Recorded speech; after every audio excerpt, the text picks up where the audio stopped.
오늘 말씀은 잠언 22장 1절과 2절 말씀입니다. 잠언 22장 1절과 2절 말씀을 우리 한 목소리로 합독하겠습니다. 잠언 22장 1절과 2절 말씀입니다. 한 목소리로 봉독합니다. 많은 재물보다 명예를 택할 것이요 은이나 금보다 은총을 더욱 택할 것이니라. 가난한 자와 부한 자가 함께 살거니와 그 모두를 지으시는 여호와시니라. 아멘.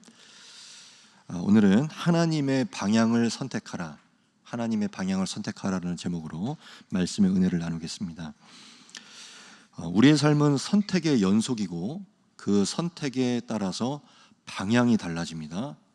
선택에 따라서 방향이 결정되고 또 인생의 결과까지도 낳게 됩니다. 내가 어떤 선택의 기로에 섰을 때, 그래서 하나님은 내가 정말로 좋은 선택을 하기를 원하시고, 그래서 나의 선택 가운데 개입을 하기를 원하시고, 또 나의 선택 가운데 말씀하여 주시기를 원합니다. 오늘 1절 말씀을 묵상하는 가운데 그것을 느끼게 되었습니다.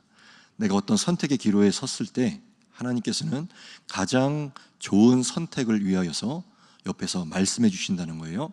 옆에서 개입하신다는 거예요. 그래서 그러한 1절 말씀입니다. 많은 재물보다 명예를 택할 것이요 은이나 금보다 은총을 더욱 택할 것이니라.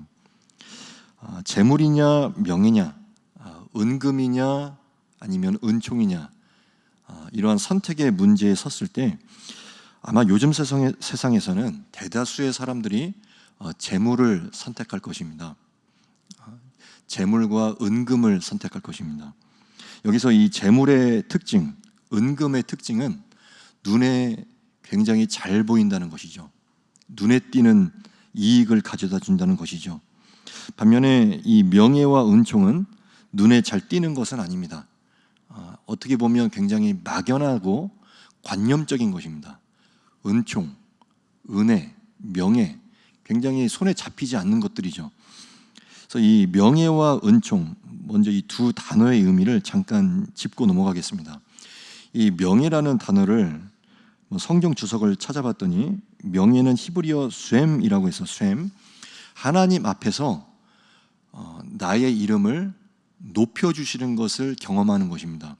그래서 하나님의 칭찬과 하나님이 주시는 평판을 얻는 거예요. 그래서 하나님이 주시는 평판, 예를 들면 창세기 6장 9절에서 노아는 의인이요 당대의 완전한 자라 라는 평판이 있었죠. 그가 하나님과 동행하였더라. 그러니까 당대의 의인이었고 당대의 완전한 자였다, 이렇게 노아에게 하나님이 인정해 주시는 평판이 있었어요. 이것이 곧 명예라는 것입니다. 성경이 말하는 명예. 그리고 은총도 마찬가지입니다. 은총도 눈에 띄지는 않지만 하나님의 사랑을 받는 거예요. 은총. 여기서의 은총은 조건 없이 이유 없이 하나님의 사랑을 받는 것입니다. 이것이 은혜라는 것이에요. 자, 이렇게 명예와 은총의 의미를 우리가 잠깐 살펴봤습니다. 그래서 명예와 은총의 의미를 우리가 알고 있는 상태에서 1절 말씀을 다시 한번 봤으면 좋겠어요. 나의 인생 가운데 이 두 가지의 선택지가 놓여 있을 때, 한쪽에는 재물이 있고 한쪽에는 하나님이 주시는 명예가 있을 때, 한쪽에는 은과 금이 있고 또 한쪽에는 하나님의 은혜가 놓여 있을 때, 과연 나는 무엇을 선택할 것인가 라고 묻는 말씀이에요. 무엇을 선택할 것인가? 한쪽에는 눈에 굉장히 화려해 보이고 눈에 잘 띄어요. 당장의 이익을 가져다 줄 것 같아요. 근데 한쪽에서는 가만 보니까 굉장히 관념적이에요. 굉장히 막연해 보이기도 하고 당장 나에게 어떤 이익을 가져다 줄 것 같지는 않아요. 이 둘 중에 무엇을 선택할 것인가? 신앙이라는 것, 또 내 안에 내주하고 계신 성령님은 때로는 나에게, 나는 당장 눈이 가고 화려해 보이고 마음이 가는데 그쪽을 그냥 선택하도록 내버려 두시지를 않아요. 계속해서 내 마음에 찔림을 주시고 내 마음에 상관하시고 개입을 하세요. 거기로 가면 안 된다, 그것을 선택하면 안 된다라고 성령께서 말씀해 주시는 걸 어떻게 해요? 그래서 마음에 거룩한 부담감이 작용을 해요. 계속해서 우리의 삶에 개입을 하시죠. 대신 마음 속에서 주님이 말씀하시는 곳을 향하여 영적인 곳을 바라보라고 하십니다. 그래서 이 은혜라는 것, 이 은총이라는 것, 명예라는 곳을 향하여서 선택을 하라고 말씀을 하고 계십니다. 이 말씀 1절 말씀을 묵상하는데 이제 창세기 13장 말씀이 떠올랐어요. 창세기 13장에는 이 아브라함과 조카 롯에 대한 이야기가 나오죠. 그래서 이제 양쪽의 길을, 각자의 길을 걸어가는 이 장면이 나옵니다. 아브라함은 이 가축과 은과 금이 풍부했던 사람입니다. 오늘 이 잠언 22장 말씀과도 잘 들어맞는 말씀이에요. 아브라함은 은과 금이 풍부했던 사람인데, 그러나 아브라함은 자기의 인생을 은과 금에 내어 맡기지를 않았어요. 그것이 창세기에서 보여주시는 말씀입니다. 그는 자기의 인생을 은과 금이나 이 재물에 맡기지 않고 하나님께 맡겨드렸어요. 믿음을 향해서 나아갔어요. 그래서 조카 롯과 양갈래의 길을 이제 걸어가는 선택의 문제 앞에 놓여 있을 때 그는 하나님의 은혜를 선택했습니다. 하나님의 은혜가 자기의 인생을 이끌어가기를 선택을 했어요. 은과 금과 재물에 자기의 인생을 맡기지 않았어요. 계속해서 지금까지 그래왔던 것처럼 하나님께서 앞으로도 자기의 인생을 하나님의 은혜와 사랑 가운데 인도하여 주시기를 맡기고 선택을 했어요. 근데 반면에 조카 롯은 자기의 육신의 감각을 믿고 눈에 보이는 대로 자기가 봤을 때, 자기 눈에 봤을 때 좋아 보이는 쪽을 선택을 했어요. 그래서 아브라함은 믿음으로 내어 맡겨질 때 이렇게 고백을 할 수가 있었어요. 너가 왼쪽으로 가면 나는 오른쪽으로 갈 것이고 너가 오른쪽으로 가면 나는 왼쪽으로 할 것이다. 그러니까 하나님께 내어 맡긴 거예요. 믿음으로. 하나님께서 나를 반드시 인도하여 주실 것이다. 믿음으로 반응하고 내어 맡겼는데, 반면에 롯은 자기의 육신의 감각과 눈에 자기의 삶을 맡기고 그렇게 눈에 보이는 대로 나아갔더니 이 조카 롯에 대해서 창세기는 이 조카 롯의 선택에 대해서 이렇게 기록을 합니다. 창세기 13장 10절에 롯이 눈을 들어 요단 지역을 바라본즉 소알까지 온 땅에 물이 넉넉하니 여호와께서 소돔과 고모라를 멸하시기 전이었으므로 여호와의 동산 같고 애굽 땅과 같았더라. 롯이 눈을 들어 바라보았어요. 여기서의 눈은 자기 육신의 눈과 육신의 감각이에요. 좋아 보이는 쪽으로 갔더니 그쪽이 마치 에덴 동산과 같았고 애굽 땅과 같았더라. 애굽 땅, 화려해 보이는 땅이었다는 거예요. 자기의 육신의 눈으로 바라봤더니 결국 양갈래로 나아갔죠. 한쪽은 자기 육신의 눈으로 바라보는 선택으로 나갔고, 한쪽은 믿음으로 내어 맡기고 믿음으로 바라보는 선택의 길로 나아갔어요. 그랬더니 이 두 사람은 극명한 결과를 낳았어요. 이 선택에 따라서 한 사람은 계속해서 하나님의 비전의 땅, 가나안 땅으로 계속해서 나가게 됐고, 한 사람은 그 땅을 가봤더니 어떤 땅이었습니까? 소돔과 고모라 땅이었어요. 이렇게 극명한 결과를 낳았어요. 그러니까 이 말씀을 묵상하다 보면 정말로 우리의 이 한 사람의, 나 한 사람의 이 선택이라는 것은 너무나 중요하다는 사실이에요. 내가 어떤 것을 선택했을 때 이 선택은 그냥 나 한 사람으로만, 나의 당대에서만 그냥 단순히 끝나는 게 아니라 더 나아가서는 나의 자녀손들에게까지도 영향을 줄 수 있는 너무나 중요한 문제예요. 나의 이 선택이라는 문제는 장차 내가 살게 될 이 땅과 방향까지도 결정지을 수 있는 정말로 중요한 문제예요. 그렇기 때문에 나의 이 선택에 대한 문제에서는 반드시 하나님께서 개입해 주셔야만 해요. 이 선택의 문제에서는 성령께서 반드시 개입해 주셔야 되고 성령께서 상관해 주셔야 돼요. 주님이 말씀하시는 쪽으로 나아가야만 해요. 반드시 주님께서 함께해 주셔야만 합니다. 이 선택은 굉장히 중요한 문제입니다. 오늘 이 잠언 말씀은 이 재물, 은과 금을 절대로 무시하시는 취지의 말씀이 아닙니다. 이 재물의 중요성, 이 돈의 중요성을 배척한다거나 마치 흙과 백의 논리로서 재물은 부정하다, 돈을 모으는 것은 나쁘다, 그런 의미에서 말씀하고 있는 것이 아닙니다. 어제 설교 말씀 가운데서도 잠깐 이 개미에 대한 언급이 나왔던 것처럼 개미를 보고 지혜를 얻으라고 잠언 6장 말씀이 있거든요. 개미를 보고 배우라고 하셨어요. 그러니까 열심히 땀 흘려 일하고 재물을 모아 나간다는 것에 대해서 결코 성경은 부정하지 않습니다. 근데 오늘 이 잠언 22장 말씀은 그렇다면 무엇을 말하고 있는가? 나의 삶에는 무엇이 우선순위이고 무엇이 더 중요한가? 무엇이 가장 최우선순위인가에 대해서 우리에게 교훈을 주시는 말씀이에요. 나의 앞에 어떤 선택지가 놓여 있다면, 예를 들어 내가 살아가는 가운데 재물이 앞에 있고 은과 금이 있고 하나님의 은혜와 하나님의 사랑을 선택하는 선택지가 놓여 있다면 나는 과연 무엇을 선택할 것인가? 눈에 보이는 재물과 이익이 놓여져 있고 한쪽에는 하나님께서 인정해 주시는 명예와 평판과 은혜와 은총이 놓여 있다면 나는 과연 이 둘 중에 무엇을 선택할 것인가? 잠언 22장은 우리에게 말씀해 주시는 거예요. 고민할 것도 없이 하나님을 선택해야만 한다. 하나님의 은혜와 사랑을 받는 쪽으로, 하나님의 평판을 듣고 하나님의 칭찬을 듣는 쪽으로 선택해야만 한다. 재물과 하나님, 이 둘은 결코 비교의 대상이 아니다. 고민하지 말라. 하나님을 선택하라. 그러한 영적인 교훈을 주시는 말씀이에요. 그래서 과감하게 아까 아브라함처럼 믿음으로 선택하고 믿음으로 나아가라고 하는 그런 교훈을 주시는 말씀인 것이죠.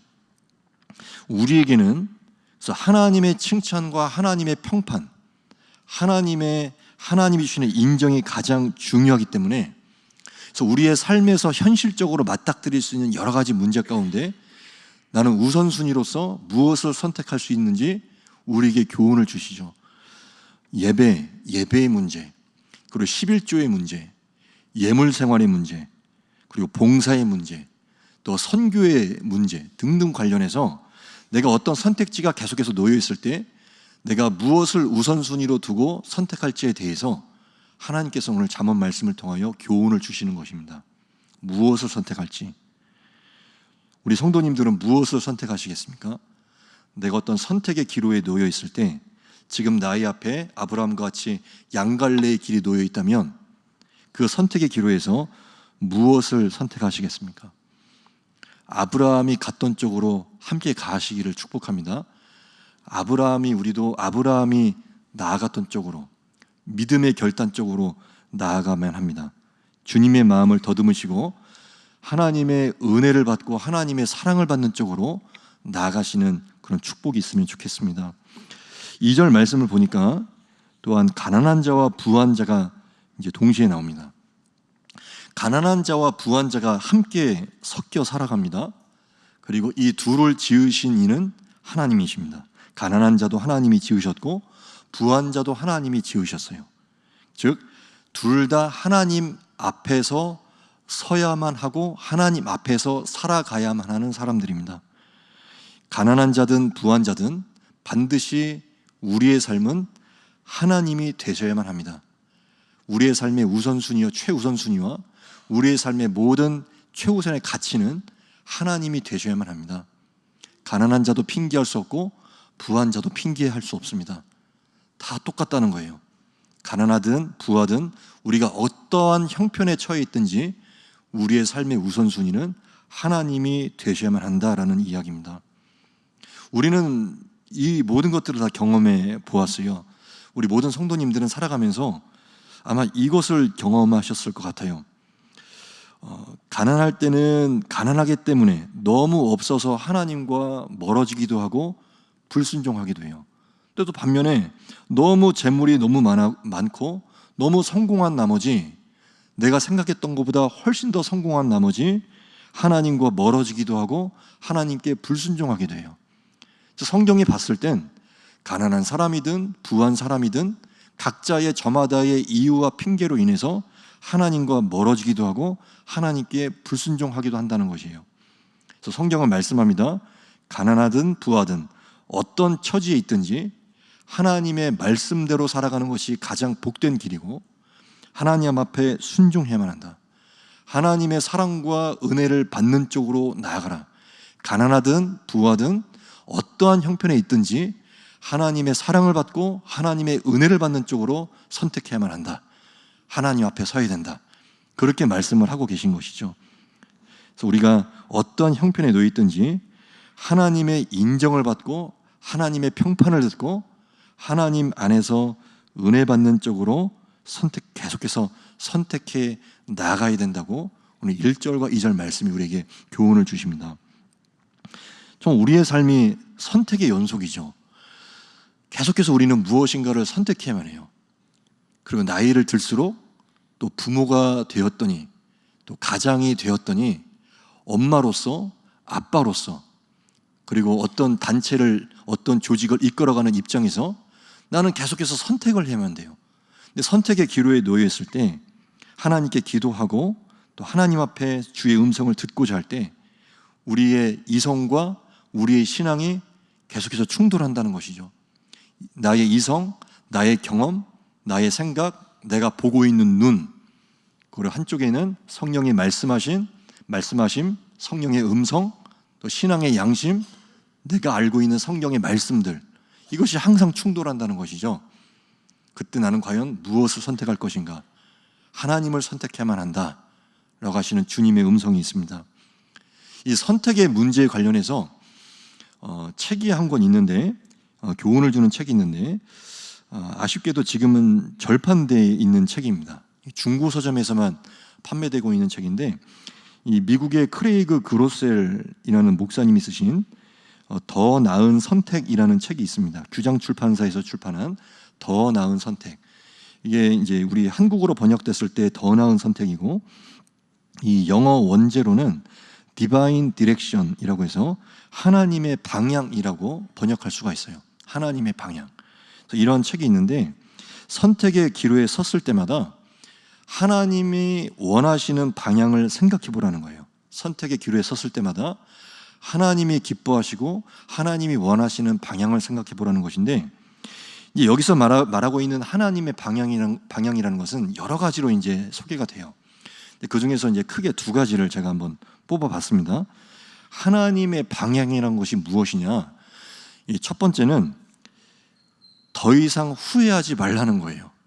이 내용을 보면 좀 제가 놀랐어요. 하나님의 방향이라는 것 중에 하나는 더 이상 후회하지 말라는 거예요. 인생의 지난 날에 있어서 내가 어떤 것을 선택하고 나서 후회한 적이 있죠. 막 후회 막심한 적이 있어요.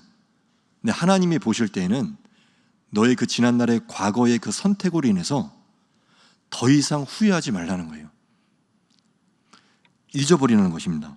그러면서 이제 고린도서 5장 17절 말씀이 함께 있었어요. 누구든지 그리스도 안에 있으면 새로운 피조물이라 이전 것은 지나갔으니 보라 새 것이 되었도다. 나는 그리스도 안에 이미 들어왔기 때문에 나는 새로운 피조물이 되었고 이전 일은 다 지나갔다는 거예요. 이전 일은 다 이미 지나가 버렸어요. 이것을 기억하라는 것이고 이사야서 43장 18절 말씀도 함께 있었습니다. 너희는 이전 일을 기억하지 말며 옛적 일을 생각하지 말라. 이전 일을 기억하지도 말고 생각하지도 말래요. 오직 이제부터는 하나님이 어떻게 일하시는지 주님의 일하심만을 바라보라고 말씀하시는 거예요. 기억하지도 말고 미련을 갖지도 말고 더 이상 후회하지도 말아라. 이제부터는 하나님께서 어떻게 일하실지만 바라보라. 그래서 후회하지 않는 것, 미련 갖지 않는 것도 하나님이 원하시는 방향 중에 일부라는 거예요. 하나님이 원하시는 방향. 자, 두 번째 아주 귀한 또 교훈이 있었습니다. 두 번째는 가던 길을 멈추는 것도 하나님의 방향의 일부라는 거죠. 가던 길을 멈춘다는 것. 그러니까 저는 지금까지 앞으로 나아가는 것만이 어떤 방향이라고 생각을 했어요. 앞으로 나아가는 것. 근데 여기서 이 책에서 말하고 있는 것은 앞으로 나아가는 것만이 방향이 아니라 때로는 가다가 멈추는 것도 방향이라는 거죠. 멈추는 것. 근데 이제 성경에서 말하고 있는 이 멈춘다는 것은 성경의 용어로 회개라고 불러요. 회개. 회개의 문자적인 의미는 앞으로 가다가 돌이킨다는 것이 회개죠. 앞으로 가다가 멈추고 방향을 바꾸어 돌이키는 것이 회개인데, 즉 하나님이 기뻐하시는 방향으로 계속해서 선택하고 나아가고자 한다면 뭔가를 멈춰야 된다는 거예요. 가던 길을 멈추거나 지금까지의 내 생각을 멈추거나 편견을 멈추고 고집을 멈추고 죄악을 멈추고 가던 길을 멈추는 것. 멈추는 것도 하나님이 이끄시는 방향이라는 것이죠. 뭔가를 멈춰야만 하나님이 이끄시는 방향으로 계속해서 나아갈 수 있고 선택할 수 있다라는 내용이었어요. 지금까지 내가 어떠한 형편에 처하여 있든지 나는 계속해서 하나님의 방향으로 나아가야만 합니다. 하나님의 방향으로. 지금 나는 계속해서 선택의 문제 앞에 놓이게 될 터인데, 그때마다 나는 무엇을 선택하겠습니까? 하나님이 인정하시고 하나님이 높여주시는 그 명예로운 이름을 얻기를 선택해야만 합니다. 나는 무엇인가가 앞에 놓여 있을 때 나는 계속해서 하나님이 주시는 명예를 선택해야 되고 은총과 은혜와 사랑을 선택해야 됩니다. 하나님께서 부어주시는 마음 쪽을 선택해야만 합니다. 그래서 하나님이 주시는 은혜와 평판과 칭찬과 사랑을 받는 쪽으로 선택하며 나아가시는, 주님이 기뻐하시는 하나님의 방향으로 나아가시는 우리 모든 성도님들이 되시기를 주님의 이름으로 축복합니다. 이렇게 기도하시겠습니다. 오늘 말씀을 붙들고 먼저 기도하기를 원합니다. 오늘 말씀 가운데 주시는 우리 하나님의 방향, 하나님의 선택으로 함께 묵상하시는 가운데 기도했으면 좋겠습니다. 그리고 각자의 삶에 또한 기도의 제목들, 기도의 소원들, 우리 중보 기도 제목들 주님 앞에 올려드리는 가운데 우리 다 함께 주여 한번 외치며 간절히 기도하시겠습니다.